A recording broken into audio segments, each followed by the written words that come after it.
What is up, guys? It's Dan the Man, and today I'm back with round 3 of Chess Zone's June Action Tournament. And going into round 3, I have a score of half out of 2.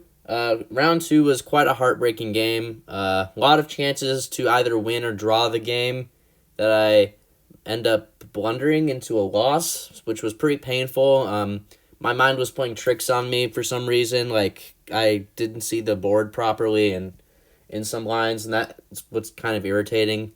But at least it was 2000, so we can just shrug it off. And in round 3, I knew I'd play someone lower rated, and I ended up being paired against Magnolia Zhu. And I don't know this name at all, so after the tournament was done, I looked her up on USCF, and turns out she's not from Georgia. She's from Kentucky. And I don't know what she's doing in Georgia, but okay, it's interesting to play someone from a different state than you. And she's rated 1743, and I'm rated 1981. I also like her first name. It's kind of cool. Anyway, but enough of that. Here I have the black pieces, and she also has the same score as me, half out of 2. So let's go ahead and jump into the game here. This recap will probably be very brief, as you're going to see, because the game was pretty stagnant the whole time. So I'll just go ahead and show you guys. So here she has the white pieces. She starts off with e4. I go with e5, knight f3, knight c6, and here she plays my favorite opening. She plays the Scotch game. In fact, after I take, she plays the gambit. So now she plays my opening, which I am very well versed in. She plays the Scotch gambit that I've seen a million times. Knight f6, castles. Usually I go e5 in classical games, but she goes castles. And here I take, and I was not expecting her to do the knock Manson against me with knight c3. That would have been too ridiculous. She plays the more conventional rook e1, which is also book. The theory is d5 to take the pawn on d5, and then go knight c3 to hit the queen and the knight. This is all theory. I know this like the back of my hand. Queen h5. Knight takes e4, bishop e6, bishop g5, bishop d6. I know this theory in my sleep, and I was playing this on autopilot. So bishop d6, basically, you're giving the pawn back eventually, and just sort of trying to trade off your bishop for white's knight. So she trades. I think she knows this really well too. C takes d6. Bishop f4 is book, and here the engine's saying queen d5 or queen c5 are fine to defend the pawn. But here I go with a little bit of an inaccuracy, which isn't horrible. I end up playing queenside castles, which is still totally fine, but it's not as good of a move as queen d5. But it's still even. So after this, she takes the pawn. I trade queens on d1. She takes back with the e-rook. I thought she would bring in the other one, so I was a little surprised to see rook e takes. So here, I decide to trade knights. She takes back, and we're already almost done with the game. This is pretty crazy. So here, I know this is a very dry Scotch gambit line that I know, and it doesn't really tend to favor anybody. So here, it's just totally drawn. So here I go with d5, just saving my pawn. It's we already get an endgame this early. She plays rook d3 with the idea of trying to attack my king, which is a little bit exposed.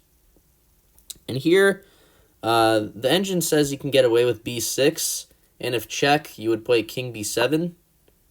I'll just show you that here. So if check, you go with king b7.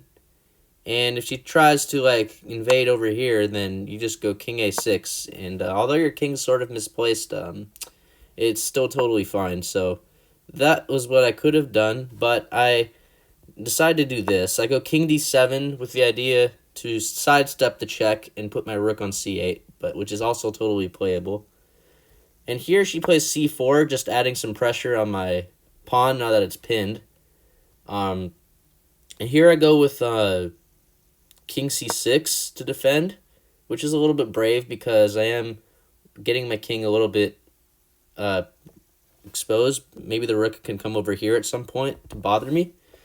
So here she plays the move c takes d5 check.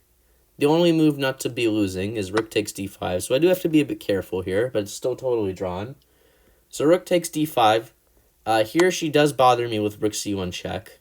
And here, I was first wanting to play this, rook c5, but I saw this would lose, because after rook d6 check, to keep defending your rook, you'd go here, and then she'd play a4. I saw this mentally, that she could deflect my king eventually from my rook with like these moves, and after these forcing moves, I'm forced away from the rook on c5, and I would just be dead lost, so I don't want to do that. I would practically resign here if that happened. So I also can play king b5, which is a little bit risky because, well, you're bringing the king further up the board, which I don't know why you do. But even here, like rook b3, king a6, rook a3, you have to block with the rook here not to lose, because if king b6, you get hit with bishop c7, and if king b5, you lose this pawn. So you have to block with the rook there. So you have to be a bit cautious if you play king b5. But no reason to complicate things. Just go back to d7. Rook c7 is not scary. Because, for one, there's pressure, there's tension on the rooks on the d file. Like if she went here, I'm more than happy to just go over here. Oh, sorry about... Oh, yeah. King d8's a blunder because rook takes, bishop takes, rook c8. So I would have went king d8. My apologies.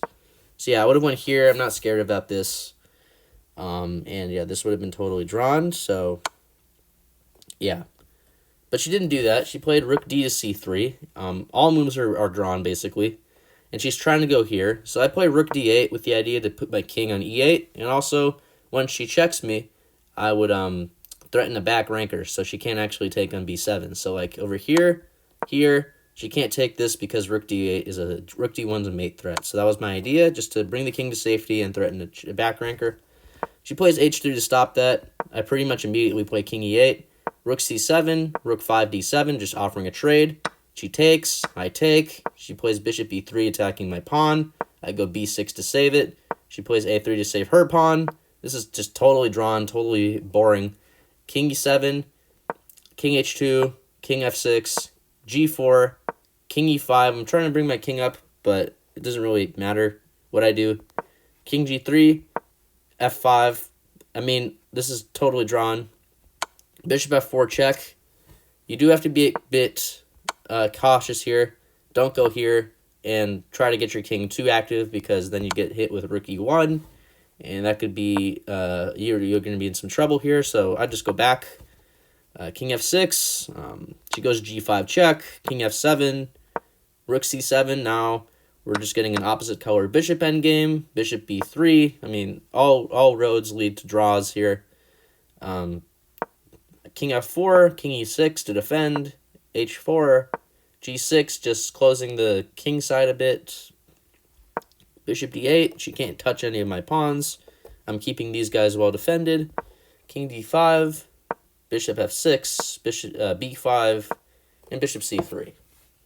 And here she offered me a draw, and as disappointing as it is, I accept it, because what are we going to do in this position? We're just going to move our bishops back and forth aimlessly. No one's going to make any progress, and it's going to be a draw. So she just happened to play a very dry Scotch Gambit line. And I say disappointing because she is 1743, and at this point I was worried my rating would be in serious jeopardy, because I would be drawing against two sub-1800s and losing to a 2000 I could have beaten. So I thought, oh man, I'm probably losing at least 20 points after this, and I was worried about my rating. But there was still one game left, so I was trying to be optimistic. But there's not this is the funny part. If we look at the accuracy here, we played like Stockfish. Like this game could have been between Stockfish and Leela or Alpha Zero. Like two supercomputers could have played this game. Like if you look at the accuracy, 99.2, 99.1, that's probably the highest accuracy I'll ever get in a classical game, and that's probably the highest accuracy she'll get in a classical game. I've never seen two back-to-back 99s like this. And that's just crazy. Like there's virtually nothing wrong with this game. It was just a very dry, very even game. And I mean, I'm happy, I guess, that we played that well, but I'm also kind of bummed that she's 1743 and not like 2043. So I mean, there's that. But again, we did play well, both of us, so that's good. So we have a score of 1 out of 3, 2 draws and a loss. And I'm trying to stop the bleeding on my rating by trying. My mission was to win round 4. So stick around until then. I'll be sure to post that game soon, and I'll let you guys know how round 4 goes. But if you like this video, let me know in the comments. Subscribe. This is definitely a change of scenery from game 2 in terms of how chaotic it was. And yeah, have a great rest of your day or night. Bye. Not much to say.